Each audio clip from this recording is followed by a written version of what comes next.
The Weavers of Reverie. Chapter 1. The Dreaming Realm. In the land of Somnara, dreams were not mere figments of the imagination. They were living threads woven into the fabric of existence. Every night, when mortals slept, their subconscious minds ventured into the dreaming realm, a vast and ever-shifting expanse that mirrored the hopes, fears, and desires of all sentient beings.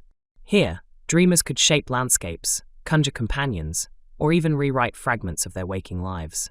Entire cities floated atop clouds, rivers flowed backward, and forests whispered secrets to those who dared listen. But the dreaming realm was not without danger. For every beautiful vista and wondrous creation, there lurked shadows, twisted manifestations of fear and despair known as nightmares. These entities fed on doubt and anguish, growing stronger with each soul they consumed. Worse still, they could cross over into the waking world if left unchecked, spreading chaos and madness wherever they went. Guardians called Weavers patrolled the dreaming realm, tasked with maintaining balance between light and shadow.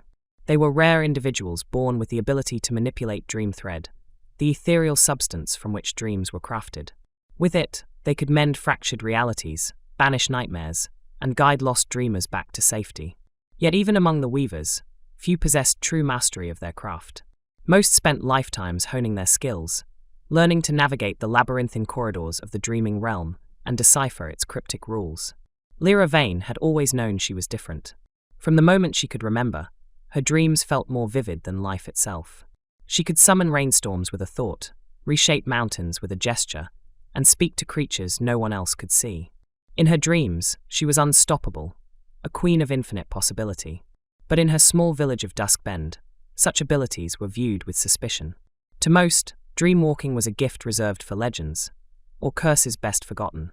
Her parents tried to shield her from prying eyes, encouraging her to keep her talents hidden. "Dreams are private," her mother would say, brushing Lyra's hair as she tucked her into bed. "They're meant for you and no one else." But Lira couldn't help herself. She longed to share the wonders she experienced, to show others the beauty waiting just beyond the veil of sleep. That changed the night the nightmare came. It began as a whisper in her ear, a voice so soft she almost mistook it for the wind.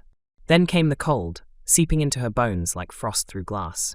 When Lira opened her eyes, she found herself standing in a field of blackened grass beneath a blood-red sky. Before her loomed a towering figure cloaked in darkness, its face obscured by shifting tendrils of smoke. "You are mine now," it hissed, reaching for her. Panic surged through her veins, but instinct took over. Without thinking, Lira raised her hand, and a strand of golden light erupted from her palm. It wrapped around the nightmare's arm, burning away the shadowy flesh until the creature recoiled with a shriek. The ground trembled, and the world dissolved into chaos. When Lira awoke, gasping and drenched in sweat, she knew her life would never be the same. Chapter 2. The Call to Adventure. Days passed, and whispers spread through Dusk Bend about strange occurrences linked to Lyra's encounter. Crops withered overnight, animals fled the surrounding woods, and villagers claimed to hear disembodied voices in the dead of night. Though none dared accuse her outright, Lira felt the weight of their stares and the hushed conversations behind closed doors. Then, a stranger arrived. He introduced himself as Kaelan Solis, a weaver sent by the Council of Reverie to investigate disturbances in the dreaming realm. Tall and lean, with silver hair that shimmered like starlight, he carried an air of quiet authority. His piercing grey eyes seemed to see straight through Lira, leaving her both unnerved and intrigued. "You're not like the others," Kaelan said after observing her for several minutes. "You've touched the thread of eternity." "The what?" Lira asked, confused. Kaelan gestured for her to sit, his movements deliberate and measured. "The source of all dream thread," he explained. "It's the foundation upon which the dreaming realm is built. Few mortals have ever glimpsed it, let alone wielded its power. Your encounter with the nightmare proves you're connected to something far greater than yourself." Lira frowned. "What does that mean?" Kaelan hesitated before answering. "There's a prophecy, an ancient warning of a time when the boundaries between realms will weaken, allowing nightmares to invade en masse. If unchecked, they'll consume both worlds. And according to the signs, you may be the key to stopping them." "I'm nobody special," Lira protested. "I don't even know how I did whatever I did." "That's why I'm here," Kaelan replied. "To teach you, to prepare you. But we must act quickly. The nightmare you faced wasn't acting alone. It was searching for you." Before Lira could respond, the door burst open, and a group of villagers stormed inside, led by the mayor. Their faces were grim, their torches casting flickering shadows across the walls. "She's cursed," the mayor declared, pointing an accusing finger at Lira. "She brought this blight upon us." Kalen stepped forward, his voice calm but commanding. "She is not your enemy. In fact, she may be your only hope." The villagers hesitated, unsure whether to trust him. Seizing the moment, Kalen grabbed Lyra's wrist and pulled her toward the window. Together, they leapt into the night, disappearing into the forest beyond. As they ran, Kalen explained the basics of dream weaving. Dream thread existed in two forms: luminous strands of light, which represented hope and creativity, and shadowy filaments, which embodied fear and destruction. By manipulating these threads, weavers could influence the dreaming realm, and, indirectly, the waking world. "But it's dangerous," Kalen warned. "Every action has consequences. Pull too hard on the wrong thread, and you risk unraveling entire sections of reality." Lira listened intently, her mind racing with questions. How had she accessed the thread of eternity? What made her different from other dreamers? And why did the nightmare target her specifically? Their journey took them to the spire of Reverie, a towering structure located at the edge of the mortal plane. It served as both sanctuary and fortress for the weavers, housing libraries filled with ancient knowledge and training grounds designed to hone their skills. The spire itself was a marvel of architecture, its crystalline walls refracting sunlight into dazzling patterns during the day and glowing softly under moonlight at night. Upon arrival, Lira met other apprentices, each grappling with their own struggles. There was Mira, whose dreams often turned violent due to unresolved trauma; Eric, a former soldier haunted by memories of war; and Tessa, a shy girl who communicated primarily through gestures and drawings. Despite their differences, they shared a common goal: to master their abilities and protect the fragile boundary between realms. Under Kalen's guidance, Lira learned to harness her powers. She discovered that her connection to the thread of eternity allowed her to weave threads faster and stronger than anyone else.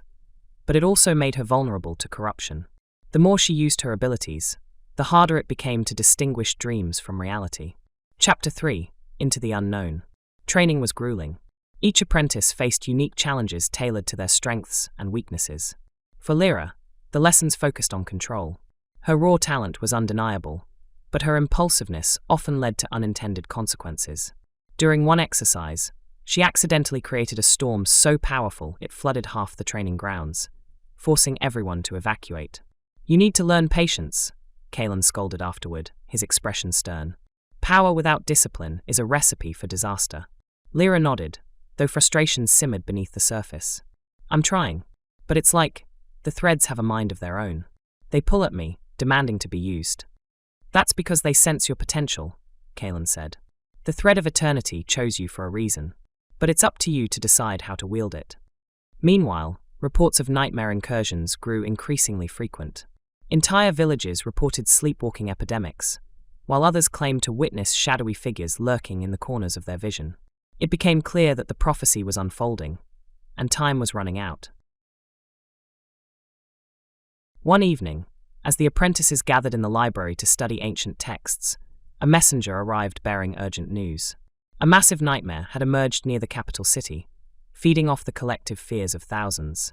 Its presence was causing widespread panic, and the local weavers were struggling to contain it. "We have to go," Kalen announced, rising from his seat. "This is what we've been preparing for." The apprentices exchanged nervous glances. None of them had faced a nightmare of this magnitude before. Still, they followed Kalen to the portal chamber, where a shimmering gateway awaited.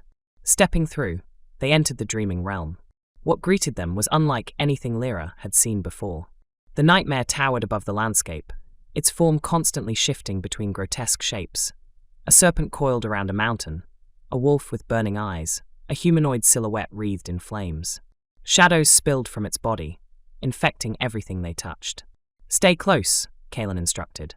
"And remember, focus on the light. Darkness feeds on fear."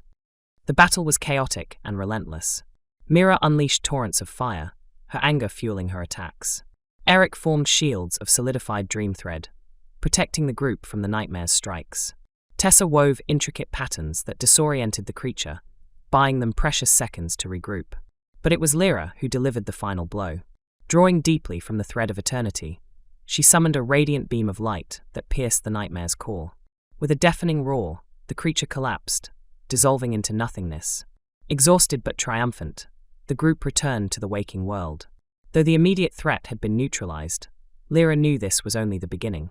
More nightmares would come, and the line between dreams and reality would continue to blur. As she gazed up at the stars, Lira felt a renewed sense of purpose.